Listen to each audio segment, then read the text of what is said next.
Estar bem informado tem um custo. Não estar, custa muito mais. André Ventura e António José Seguros estão na segunda volta. E cada detalhe conta. O palco das eleições é no Observador. Acompanhe passo a passo. Assine hoje o Observador e garanta acesso a todos os artigos, agora com 40€ de desconto. Saiba tudo em observador.pt.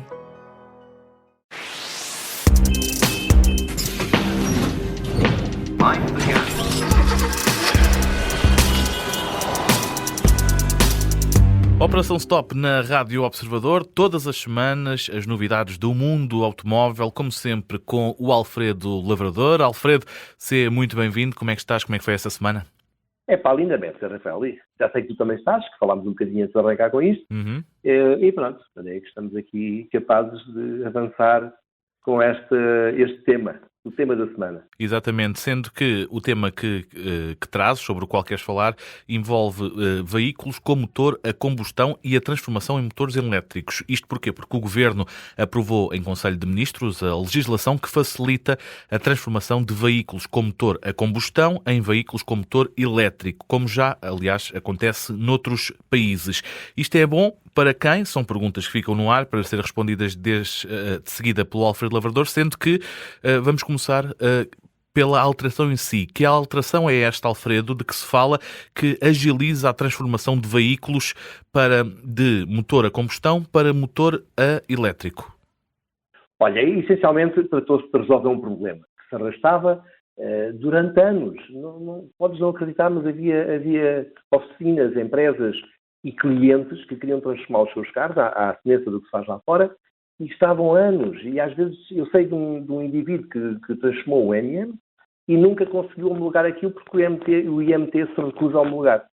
É completamente estapafúrdio. E o Conselho de Ministros decidiu avançar com esta medida, aprovando esta regulamentação.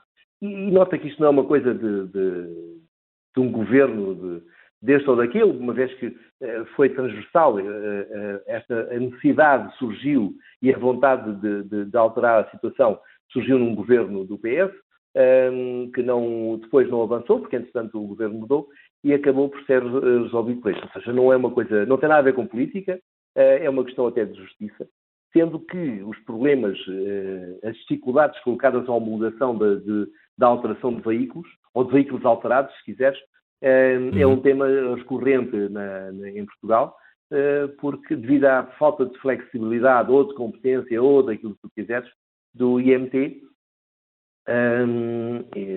que prejudica toda a gente, empresas, particulares, condutores, o que seja.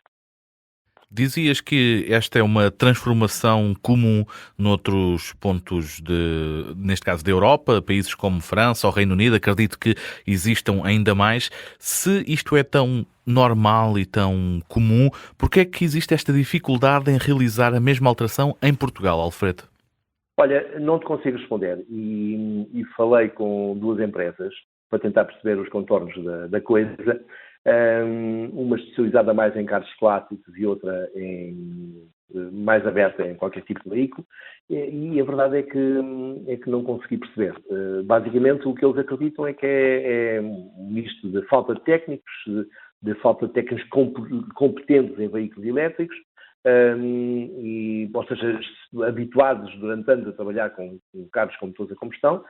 Mas a verdade é que são eles que têm a faca e o queijo na mão e, pura e simplesmente, recusam-se a homologar os veículos. E então a coisa arrasta-se. Agora, imagina tu, investires o teu dinheiro, recorres a uma empresa que faça a transformação e depois ficas ali a olhar para um carro que não pode circular na via pública porque não está homologado.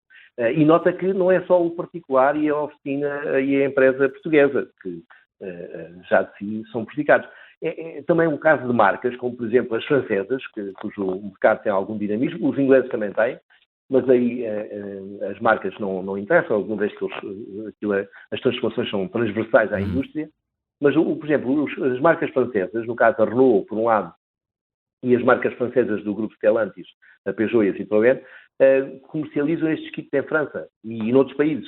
E são kits vendidos quase chave na mão. É instalar, é retirar uma mecânica, pôr a outra e circular. tudo legal, tudo testado, ou seja, não estamos a falar da loucura de eu e tu juntávamos aí entre 2 cervejas e transformávamos o carro, sem conhecimento estatal. Não é isso, são empresas certificadas. E têm uma homologação europeia. Ainda assim, o IMT não quer saber e eles pôs a certificar, e isso é lamentável. Um dia queres fazer um convite desses, Alfredo, estou completamente aberto para tal, o das cervejas, entenda-se. Entretanto, claro, sendo mais sério, exatamente, a minha qualidade de mecânico não é muito boa, digamos assim. Nem a minha. Alfredo, estas questões do IMT, estes entraves todos, acontecem porquê? Esta alteração é perigosa ou é complexa ao ponto de serem necessários tantos entraves?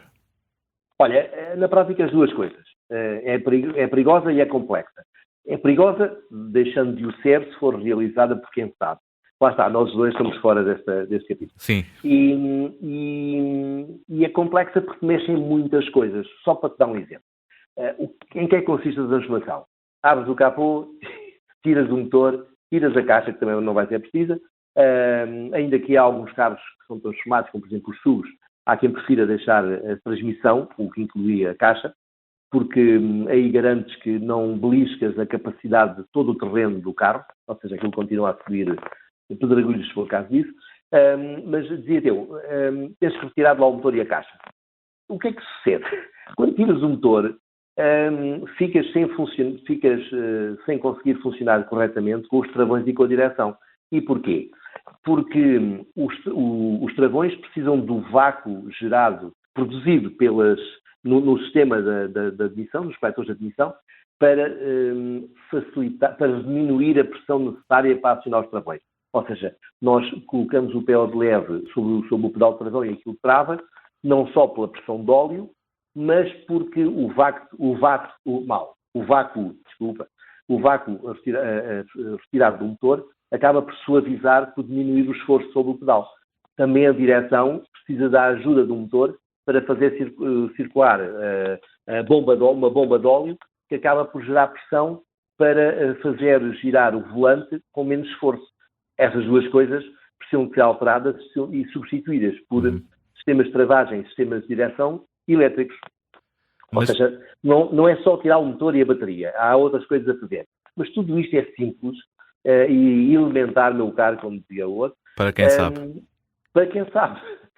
Mais uma vez não é o nosso caso, mas o que faltam aí é empresas especializadas e essas empresas têm empregados e etc. E estão impedidas de funcionar porque o IMT acha que aquilo é uma perda de tempo e não está interessado nisso. E quem é que são os clientes, Alfredo? Quem é que são os interessados em realizar esta transformação de passar um motor de combustão para um motor elétrico?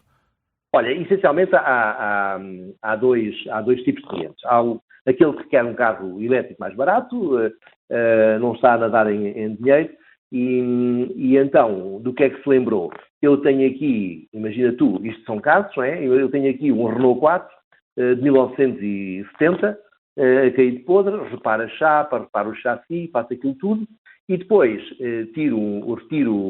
vou em uma empresa certificada, retiro a mecânica, e a Renault já vende estes kits que custam cerca de 12 mil euros. A Stellantis tem valores iguais e realiza o mesmo processo, e outras marcas também fazem isso. E tu, por cerca de 10, 12 mil euros, 14 mil euros, ficas com o teu carro, que era gasolina e que tinha um motor a babar óleo por tudo quanto é sítio, a caixa que já entrava as mudanças que elas queriam, etc.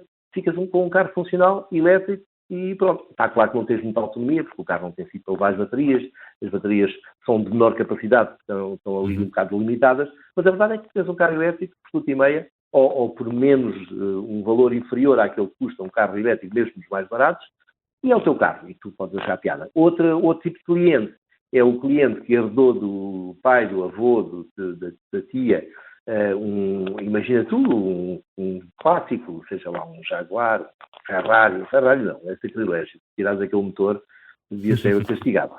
Mas um carro clássico, com valor sentimental ou até um valor histórico, e ele, seja porque é fã da eletrificação, seja porque não está na disposição de gastar uma fortuna para recuperar aquele motor, normalmente são V8, já não há peças, etc., decide convertê-lo num elétrico.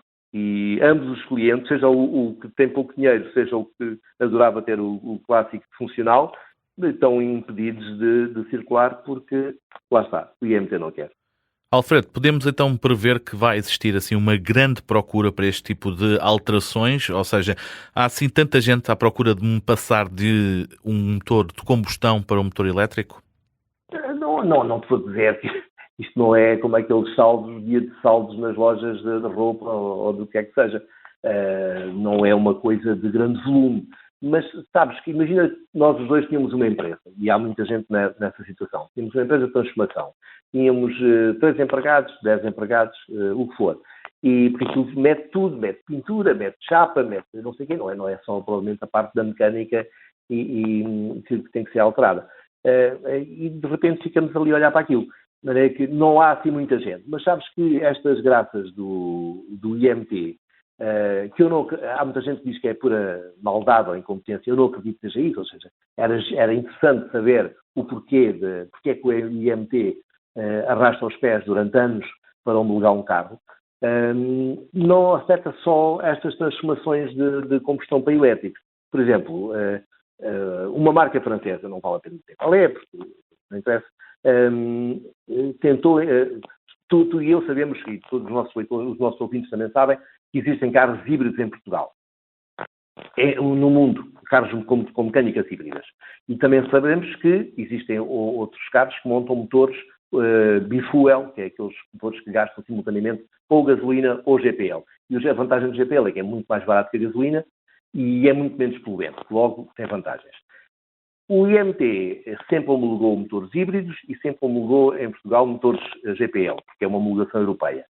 E também tem uma homologação europeia um motor que chegou agora, que é um motor híbrido e GPL em simultâneo. O que é que o IMT fez? Não gostou do casamento, não sei porquê, e eles também não explicaram, e atrasou todo o processo de homologação. A marca teve ali meses a fio à espera que eles se dignassem a homologar uma coisa tão simples quanto casar duas tecnologias que já existiam. Não se compreende, sério. Se não é má vontade e incompetência, eu adorava saber o que era. Ora, tu não sabes, Alfredo, eu confesso também não te consigo ajudar nisso. Consigo ajudar com a agenda da Operação Stop, que é muito simples, está de regresso para a semana, como sempre com o Alfredo Lavrador. Até lá, Alfredo, um grande abraço. Abraço, Rafael.